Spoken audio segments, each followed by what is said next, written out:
Y ahora les voy a platicar la experiencia que hemos tenido en el servicio de UVEA en cuanto a diagnóstico de conjuntivitis cicatrizales. Entonces nosotros realizamos un estudio retrospectivo, fue longitudinal y fue descriptivo. La metodología, pues el estudio se llevó a cabo aquí en el Instituto de Oftalmología. Se buscaron expedientes de pacientes que hubieran acudido con diagnóstico de conjuntivitis cicatrizales y el periodo fue de enero del 2001 hasta noviembre no es cierto, marzo del 2011. Se recopilaron datos en el programa de Excel y lo que nosotros observamos fue al paciente. Dentro de la introducción, los objetivos generales que planteamos fue describir el tipo de enfermedades cicatrizales que los pacientes presentaban, los pacientes atendidos en el servicio del departamento, aquí en el instituto, desde el periodo que ya les había dicho. Y los objetivos específicos fueron analizar las relaciones entre el diagnóstico clínico y el diagnóstico que se realizaba mediante el estudio de inmunofluorescencia. Describimos también el grado de afección de la agudeza visual en estos pacientes y también analizamos el tratamiento que se les dio.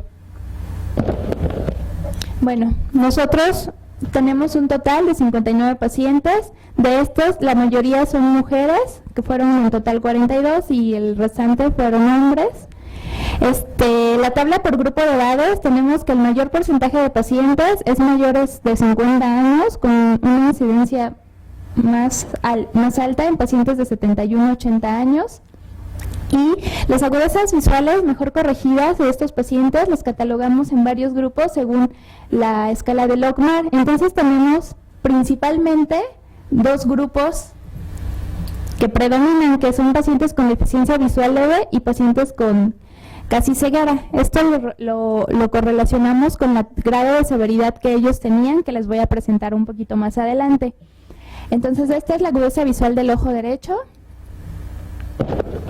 Y esta es la tabla también de agudeza visual del ojo izquierdo, en donde encontramos exactamente lo mismo, que hay un grupo que tiene de mayor predominancia una deficiencia visual leve y hay otros que están en casi ceguera. Dentro de los diagnósticos clínicos que encontramos en estos pacientes fueron que la mayoría de ellos tenían como diagnóstico pemfigoide de membranas mucosas, casi en la mitad. De ahí en fuera le sigue el pseudopemfigoide y las conjuntivitis cicatrizales. Encontramos más diagnósticos, pero realmente estos ya fueron menos frecuentes. Entre estos están las conjuntivitis cicatrizales, el síndrome de Stevens-Johnson, pénfigo, y encontramos solo un paciente con síndrome de Sjögren. Dentro del estudio patológico, no a todos se les realizaron toma de biopsias, entonces, pero prácticamente a la mitad de ellos sí, que fueron un 55%. Y en el diagnóstico de inmunofluorescencia que se les realizó a estos pacientes con biopsia, tenemos que la mayoría de ellos, los resultados de la inmunofluorescencia eran inespecíficos y nos daban datos compatibles con conjuntivitis crónicas. De ahí en fuera le sigue el grupo de tinción en panal de abejas en un 34% y de ahí el de membrana basal solo en un 15% de los pacientes. Entonces nosotros quisimos ver qué tanto se correlacionaba el diagnóstico que dábamos en la clínica con el diagnóstico que teníamos en la inmunofluorescencia, y entonces encontramos que en cuanto al diagnóstico de inmunofluorescencia correlacionado con el de conjuntivitis cicatrizales, veíamos que la mayoría o aproximadamente un 50% sí había correlación, pero ya si lo analizábamos solamente los pacientes con diagnóstico de pemfigoide. En cuanto a inmunofluorescencia, veíamos que la mayoría no tenía correlación entre el diagnóstico clínico y el diagnóstico con inmunofluorescencia. En cuanto a la severidad de estos pacientes, tenemos que la mayoría de los pacientes en el ojo derecho tenían entre grado 1 y grado 2 y también había un alto porcentaje de grado 3, que esto es lo que les comentaba, que encontramos que había alguna relación con las agudezas visuales que les presenté al inicio. Es lo mismo en el ojo izquierdo, hay un grupo más alto con una estratificación grado 1 y hay un grupo más alto con un en grado 3.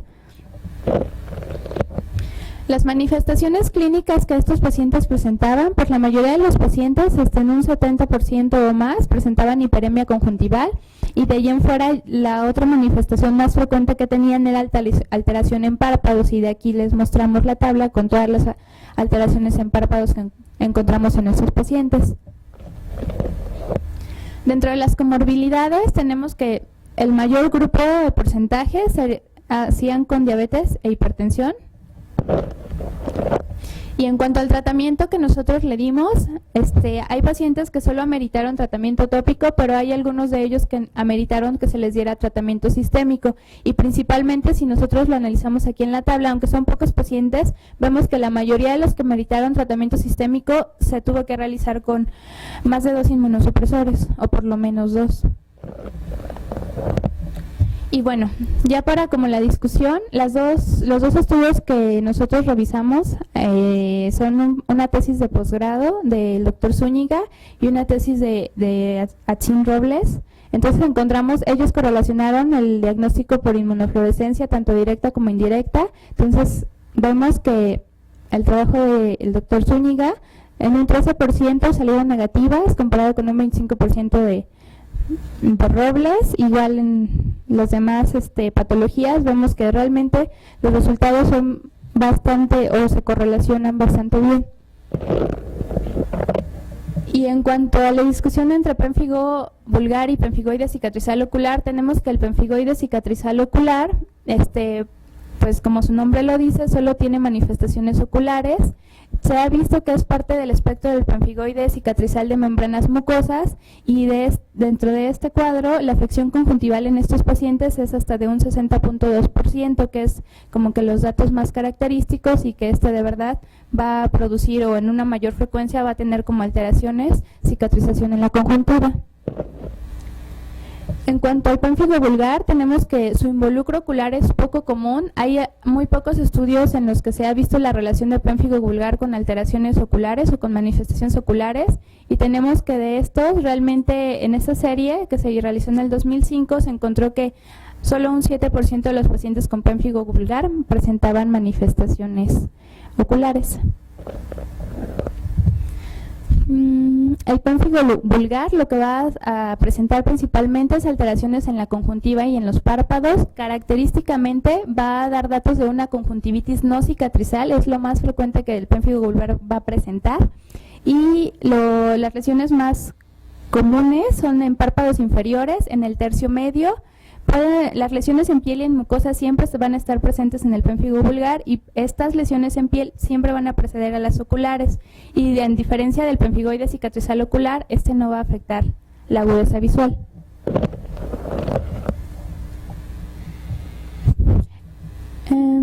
En el estudio que nosotros realizamos encontramos solo 2 pacientes que tenían diagnóstico clínico de pénfigo, que tenían lesiones en piel.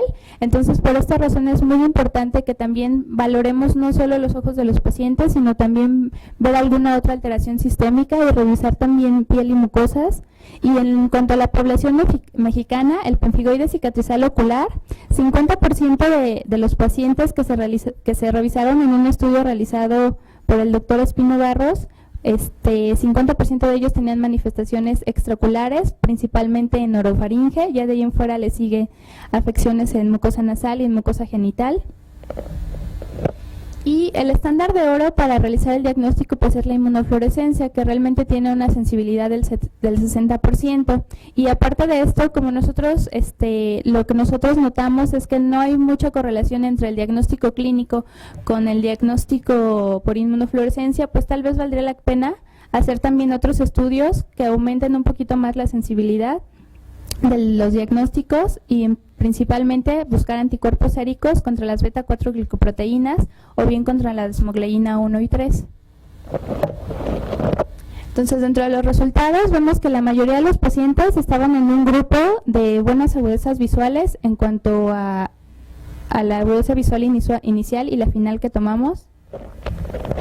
Y las asociaciones a otras patologías, principalmente en cuanto a pseudopemfigoide, tenemos que en varias series o en algunas series se ha encontrado que hasta en un 28% de los pacientes que tienen conjuntivitis cicatrizales se puede asociar a glaucoma. También encontramos otras como las blefaroconjuntivitis, las keratoconjuntivitis o líquen plano conjuntival, que también pueden dar datos de cicatrización. Y pues realmente, como fue un estudio retrospectivo, pues realmente tuvimos algunas limitaciones en cuanto a reconocer algunos datos de sintomatología del paciente, pero lo que sí nosotros notamos fue que Es un poco complicado reconocer las enfermedades cicatrizales oculares, principalmente el pemfigoide cicatrizal ocular, en etapas tempranas. Por lo general se empiezan a diagnosticar ya más en etapas tardías, y pues realmente esto depende mucho de la evolución del paciente, porque mientras más temprano se dé el tratamiento adecuado, pues realmente la mejoría o la conservación de la agudeza visual pues va a ser mucho más buena. Y como ya también les había mencionado, para poder integrar un buen diagnóstico es necesario tomar en cuenta tanto la historia clínica como una buena exploración del paciente, así como los estudios diagnósticos pertinentes, y lo que les dije hace ratito, que el pronóstico está relacionado con que el tratamiento sea oportuno y sea el adecuado. Y pues muchas gracias al doctor Isaac y al doctor Sebastián por su ayuda. Bien.